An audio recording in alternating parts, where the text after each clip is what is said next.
Bismillahirrahmanirrahim. Assalamualaikum warahmatullahi wabarakatuh.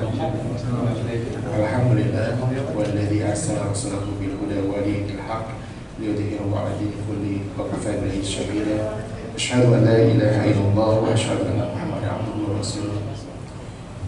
Pertama dan paling utama, marilah kita panjatkan puji dan syukur kehadirat Allah Subhanahu wa taala karena pada siang hari ini kita masih bisa merasakan nikmat sholat zuhur bersama di hari ke-27 Ramadan. Selawat dan salam senantiasa tercurahkan kepada Nabi akhir zaman, yaitu manusia terbaik. Beliau adalah Nabi Muhammad SAW, serta juga kepada sahabat, sahabiah, dan para pejuang, dan insyaallah kita semua masuk ke dalam kategori orang beriman dan menuju jalan Islam yang lurus. Bapak Ibu jamaah sholat zuhur yang dimuliakan Allah, mohon izin pada kesempatan hari ini saya berdiri di depan menggantikan Pak Ses yang sedianya beliau adalah menyampaikan kajian ya, tapi karena beliau berhalangan ada penugasan atau agenda lain di Sekjen, maka saya mohon izin untuk menggantikan beliau menyampaikan hal-hal lebih kepada sharing sebetulnya ya, sharing atau mungkin berbagi ya, singkat lah ya, kuliah 7 menit gitu ya di depan di sini gitu, mohon izin. Bapak Ibu semuanya, alhamdulillah nggak terasa gitu ya, kita sudah masuk ke hari 27 yang ya sebentar lagi kita akan beralih gitu ya, dan Ramadan ini akan meninggalkan kita. Tapi perlu kita ingatkan juga bahwasanya di hari-hari ini sebetulnya ada hari final dalam sebuah pertandingan gitu ya. Jadi kalau di dalam 1 tahun itu ada 1 bulan yang mulia namanya Ramadan, dan di dalam Ramadan itu dan 10 hari terakhirnya itu ada malam yang Allah janjikan, yang Allah rekam dalam surat Al-Qadar, yaitu malam Lailatul Qadar yang sama-sama kita cari dan kita tunggu-tunggu ya. Jadi finalnya itu sebetulnya di 10 hari terakhir ini gitu. Dan kita masih ada beberapa waktu gitu ya, masih ada beberapa waktu yang mungkin ada yang 2 hari lagi, 2 malam lagi, dan 3 hari. Mudah-mudahan Bapak Ibu semua yang sudah melewati ini kita bisa mengoptimalkan ya agenda Ramadan kita sampai selesai nanti. Nah, di 10 hari terakhir ini terutamanya ada doa yang sangat dianjurkan gitu ya oleh Nabi, yang mungkin kita semuanya sudah hafal gitu dan kita sudah familiar, yaitu doanya Allahumma innaka afuwun tuhibbul afwa fa'fu anni. Nah, doa-doa ini mungkin sering kita dengar gitu ya, terutama di 10 hari terakhir dan di malam hari ini kita panjatkan terus gitu ya. Dan ini kalau secara redaksionalnya kita terjemahkan ke dalam bahasa Indonesia itu, ya Allah, Engkau maha pemaaf dan Engkau suka memberikan maaf, maka maafkanlah dosa-dosaku. Nah, ini diriwayatkan oleh hadis Tirmizi dan ini hadisnya sahih. Nah, kalau kita lihat kembali kenapa doa ini atau hadis ini muncul gitu ya, ini adalah ketika pada saat itu istri Rasulullah yaitu Bunda Aisyah bertanya kepada Rasulullah, ya Rasulullah, doa apa yang terbaik ketika seseorang menemui atau bertemu dengan Lailatul Qadar? Nah, maka Rasulullah menyampaikan ucapkanlah doa ini, doanya tadi ya, Allahumma innaka afuwun tuhibbul afwa fa'fu anni. Nah, cuman yang menarik menjadi pertanyaan saya gitu ya, kemarin tuh menggelitik gitu, kok kenapa kok doanya singkat tapi kok terus disuruh dipanjangkan gitu, dan hadisnya riwayatnya sahih gitu, dan semua merujuk kepada doa-doa ini. Jadi nggak kita yang mana ini dulu diprioritaskan, dan kenapa gitu ya, berulang-ulang kali gitu ya. Pas kita lihat gitu, mungkin kita cari tahu gitu, kemudian bertanya juga, ternyata kalau kita bandingkan, kalau di literatur diterjemahkan dalam fa'fu anni gitu ya, afu dan ghafur itu sama-sama pemaaf ya, sama pengampun. Tapi kenapa yang diambil redaksionalnya itu narasinya adalah afu gitu ya, nggak ghafur aja gitu. Nah, ternyata beberapa ulama ini membedahnya gitu ya Bapak Ibu ya, antara afu dan ghafur gitu ya. Mengapa kok fa'fu anni nggak fa'firli gitu? Sama-sama semua terjemahannya sama, ampuni dan maafkanlah gitu ya. Kurang lebih seperti itu kalau dalam bahasa Indonesia ya. Ternyata kalau dalam bahasa Arab itu punya hal yang berbeda. Afu itu mempunyai tingkatan yang lebih kuat gitu ya, lebih kuat dan lebih lebih power gitu ya. Kenapa? Jadi kita coba bedah dulu ya satu-satu, mungkin dari kata ghafur gitu ya. Nah, ghafur ini menurut bahasa dan istilah itu intinya tuh menutupi gitu ya. jadi menutupi. Maka sering kita beristighfar hal-hal itu jadi menutupi satu hal yang kita lakukan gitu. Tapi juga ada beberapa lain pendapat ghafur ini bukan hanya menutupi gitu ya, tapi adalah tidak menghukumnya gitu ya. Nah ini jadi antara dua persepsi, dua pendapat ulama itu, jadi yang pertama menutupi, yang kedua adalah menghukum, tidak menghukumnya gitu ya. Jadi seperti itu. Nah kalau afu nanti ya setelah ini. Nah hal ini terkait dengan tidak menghukumnya gitu ya. Ini terekam dalam surat Al-A'raf ayat 23 yang Allah abadikan ya dalam surat Al-A'raf 23 ketika Nabi Adam gitu ya telah memakan buah yang dilarang di surga itu, kemudian berkali-kali minta ampun gitu ya. Berkali-kali minta ampun, pada akhirnya Allah mengampuninya gitu ya. Ya kan sama-sama kita tahu ya, Rabbana dzalamna anfusana wa illam taghfir lana wa tarhamna lanakunanna minal khasirin. Kita sama-sama hafal doa itu gitu ya, sering kita panjatkan. Itu adalah sebuah pertobatan dari Nabi Adam yang meminta ampun kepada Allah dan Allah memberikan ampunannya. Nah dalam hal ini Allah tidak menghilangkan tidak bukan hanya menutupi tapi tetap mencatat, tapi tidak menghukumnya gitu ya. Jadi kesalahannya tetap ada, tertulis gitu. Makanya Allah merekam dalam surat Al-A'raf itu dituliskan sebagai pelajaran buat kita.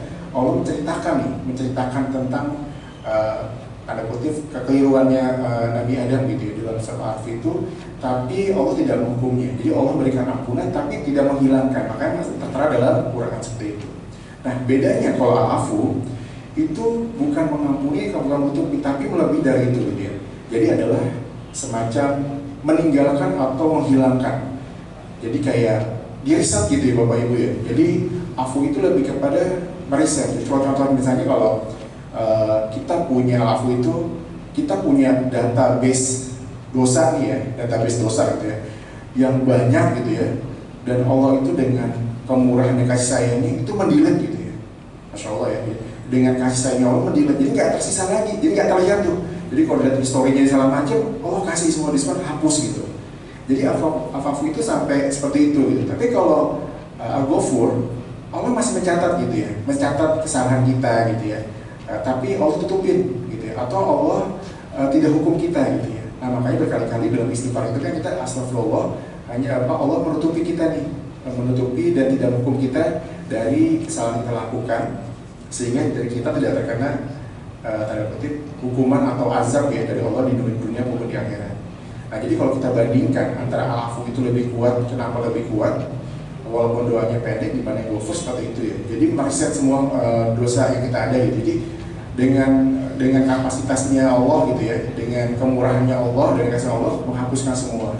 Misalnya kalau kita punya file nih di laptop gitu ya, di laptop kita hapus. Di laptopnya nanti kan kita masuk ke recycle bin ya, tanya lagi, Anda mau hapus permanen nggak? Iya permanen. Nah itu pas di permanen itu hapus semua gitu ya. Sama kalau di kita punya handphone, di kamera kita mau hapus foto ini, kalau kita hapus doang, mungkin kalau di Android atau mungkin di iOS ya, di Apple mungkin masih tersimpan ya, dalam 30 hari masih ada.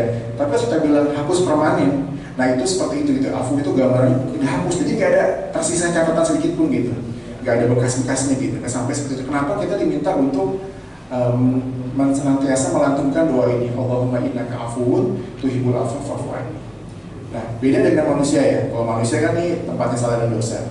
Kadang nih kita punya salah sama teman nih, bro minta maaf ya bro gitu ya, Pak saya minta maaf ya, ya udah gue maafin kok, itu udah kita maafin gitu kan.